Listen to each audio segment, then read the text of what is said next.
My name is Sophie, and I'm part of the compliance team here at Cydome. If you haven't heard about us before, we're a maritime cybersecurity company specializing in providing cybersecurity coverage to protect your ships at sea and assisting your ships to maintain their regulatory compliance. Recently, we've been getting a lot of questions about IACS's new UR E26-27 regulations. So today, I want to talk to you about what they are and the key requirements that are important for you to take into consideration if you're in or about to be in the process of a new build. These new requirements represent a paradigm shift for everybody involved.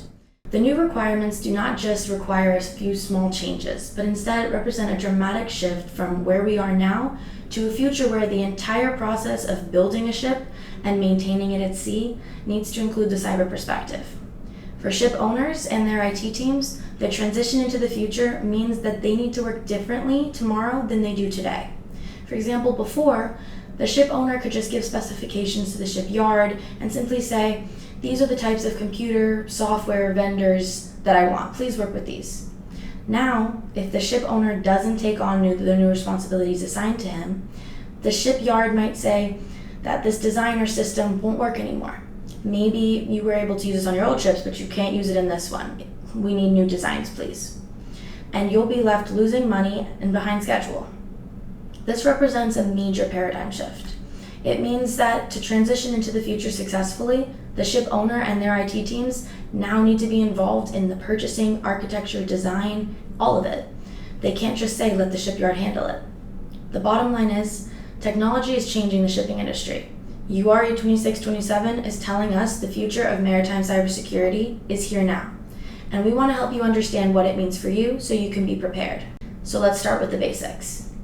The Unified Requirements, or UR E26-27, were released by the International Association of Classification Societies, or IACS, a body composed of 12 classification societies with vessels across the globe. The goal of UR E26-27 is to create a minimum standard for ships to be cyber resilient. It will take effect for any ship contracted for construction on or after January 1st, 2024, meaning that if you have a new build in design or you're planning to commission a new ship, this regulation applies to you. Naturally, these regulations will evolve to become the standards on all vessels in time as further advances and vulnerabilities are identified. A key point in this regulation, as opposed to others in the past, is the requirement that all vessels after this date need to be certified by the class society before they're considered seaworthy. If you're not able to meet the requirements in the design, construction, and commissioning phases, then you will not be considered seaworthy and certify your new ship. Hopefully now we understand who's issuing these regulations, when we need to meet them by, and why we need to meet them a little better. So I want to move beyond the basics and explain what UR E26-27 is actually trying to tell us about what is going to change in shipping. This diagram depicts the story of what UR E26 and E27 are telling us. Beginning from the top, UR E26 covers the entire vessel, including, as we see on the left, the vessel's life cycle from beginning to end, broken down into 3 phases: the design, commissioning, and operational. And on the right, the systems and equipment on board the vessel, which specifically targets the computer-based systems or CBSs on board and their connected networks. UR E27 provides even more specifics regarding system requirements and documentation that go hand in hand with UR E26. Now let's look a little closer at the first half of the story, the vessel's life cycle. As we've just seen, a ship's life is broken down into 3 phases: design, commissioning, and operational. And under UR E26-27, the classes will look at compliance throughout each of these 3 phases. At this point, you may still be wondering, how does this affect me as a ship owner? Well, since now it's not just about making sure your ship gets certified in the design phase, but making sure it stays compliant through the operational phase, the ship owner must ensure that all actions, systems, procedures are chosen and implemented from the start in a manner that guarantees that they can be maintained. Let me walk you through a short example to demonstrate how these new responsibilities might look in practice in a world in which compliance is a lifelong requirement. We've chosen an example from UR E26's section on protection, specifically on the stricter network protection safeguards now required. to illuminate the increased level of involvement that will be required during the ship's life to meet these requirements. The process begins on the left in the design phase, after the ship has been purchased. During this stage, the ship owner and his IT teams or equivalent personnel must provide specifications to the shipyard and system integrators for the specific ship they want.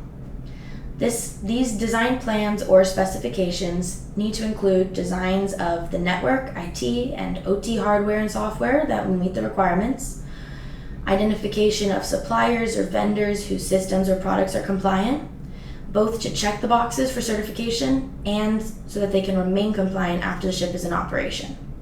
During the construction part of the design phase, the ship owner must ensure that all responsible parties are following the test plan, or the regulation guidebook for getting certified. Once the ship owner has overseen these processes successfully, they enter the commissioning phase. Here, they bring all the information to the classification society, who can conduct additional tests to verify the information provided and compare records between the different stakeholders. After the ship receives its certificate, it enters its operational phase at sea. During this time, the ship owner still retains its responsibility to conduct maintenance on the systems and equipment on board and to update the test plan and risk assessment. This level of involvement is a dramatic shift from the normal functioning of the shipping industry, and it will require the implementation of an entire new process. I want to show you a graph now that I think helps to explain the complexities of the project management that the ship owner will now have to undertake responsibility for. But before we dive in, I want to explain a little more about this new term, the test plan, that I mentioned before. UR E26 provides what they call the test plan as the means used to verify the effective implementation of the requirements. In simpler terms, it's your guide to getting your ship certified and keeping it that way. Throughout the life cycle of the ship, and specifically before the commissioning of the ship, there are benchmarks, or what we can think of as tests, that the responsible stakeholders must pass before the build can proceed. Starting at the beginning, after the ship is purchased, suppliers are identified, and designs are given to the shipyard, the ship owner must ensure that the suppliers have designed, documented, and maintained their test reports with the testing procedures they use to adopt the measures, the descriptions of execution of performance tests, and the results, all before the systems or products can be given to the system integrator, or the next step in the process. In other words, complete the first test. The same process must be repeated when the system integrator receives the products and systems and when the shipyard integrates the whole vessel, thus completing the next couple tests. Then, the ship owner and the shipyard complete the first test of the commissioning phase by checking and verifying all the previous tests to make sure that the test plan is up to date and will meet the requirements before submitting it to the classification society. The next test involves the classification society itself, verifying that all the measures have been adopted, necessary documentation was provided, and that they can run additional tests. After the surveyor has certified the ship, the design and development of the test plan is complete, and the ship is in operation. From that point forward, the ship owner is responsible for the maintenance and implementation of the test plan to stay compliant. Now that we've looked at the changes in the level of involvement required in the design phase and the hurdles of the certification process in the commissioning phase, I want to turn to the changes coming in the operational phase, specifically how the new regulations' view on compliance will require changes and how ships maintain their compliance. In the past, operational compliance was usually a job conducted manually, on an infrequent basis to account for inventory and run assessments. But the continuous compliance needed under UR E26 requires an overhaul of this process and mindset. To maintain compliance all the time, the ship needs to be monitored in real time, continuously, to provide updated risk assessments, respond, and recover from incidents. So what's the answer? Well, if compliance requires continuous monitoring and real-time detection and response capabilities, then the process cannot be completed manually anymore. The answer is to have automated systems that use AI to clear out the noise so you can focus on the real threats. Ships will need to adopt automated compliance in order to monitor, detect, mitigate, and respond to cyber incidents in real time and continuously update risk assessments. So that was a lot of information, and I want you to know exactly what actions you need to take starting right now if you are in the process or about to be in the process of a new build. So let me keep it simple, and let's end our conversation with the 3 things you need to consider for your new build. Number 1. You will need to be more involved than you ever have before in all phases of the ship's life. And this new level of involvement comes with a lot of additional responsibilities. So make sure you have the right partners and vendors that are compliant and understand the challenges of achieving and maintaining compliance from the design through to the operations phase to streamline the process for you. Having separate vendors in the design, build, and operation phases can lead to problems maintaining your compliance when transitioning from design to operation. Number 2, the key to achieving your ship's certification is ensuring that all responsible parties complete their tests on the right timetable. So make sure you use vendors and shipyards with the knowledge necessary to complete each test so the builds can be completed and certified on time so you don't lose money.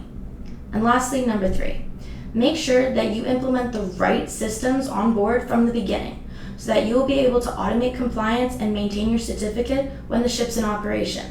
So choose a partner solution that can unify all those requirements into a single management capability. And leverage technology to help you comply by selecting systems that already have compliance built into them and can automate the process of maintaining your compliance with the new ongoing audits required. I hope you found this useful. For more detailed information about how Cydome can help you prepare and comply with these regulations, please contact us or click the link.